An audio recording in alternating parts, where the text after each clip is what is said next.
3.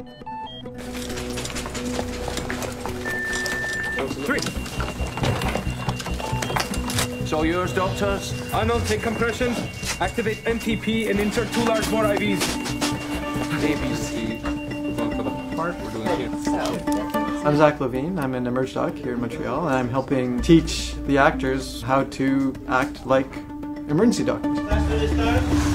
We got a hit and run and 2 patients coming in back to back, so we gotta treat them both at the same time. So here we are, Sunday afternoon on Transplant, on our set, our fabulous set, and we are prepping for a couple of big scenes this week, a couple of big medical numbers, whether it's a fight sequence, a dying sequence, a saving sequence. You have to practice them, and the more time you have to practice, then the better it gets. Then you cut the muscle between the ribs, and then you put in your rib threaders. Wow. Those are the scissors and blacks. To do because no one.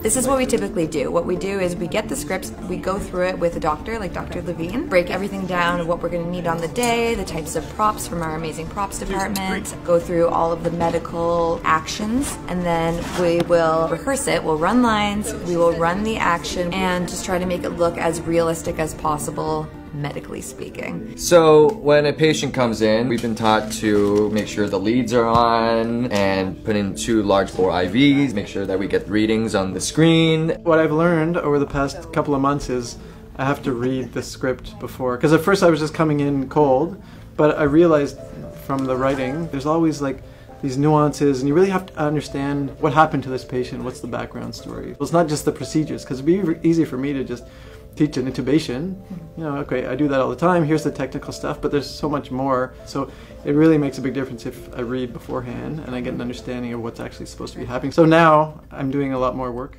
Oh, interesting. Except for the hardest part is trying to remember all the choreography while trying to remember all the lines at the same time. We're trying to make it as real as possible. So if real life nurses or doctors watch it, they don't want to be taken out of the story, be like, oh, that's not correct.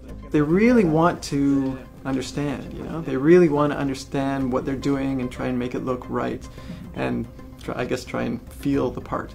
I find that it's been just generally a very good learning experience that spills over into the slightly smaller scenes that we do. And it's really nice that we get to do it before we start shooting, because it actually gives us, like, even like our body will remember what we're doing, and it'll go quicker and get used to the procedures that we have to do, the materials. Just the words, The words that don't pop up in everyday conversation when you're not really a doctor.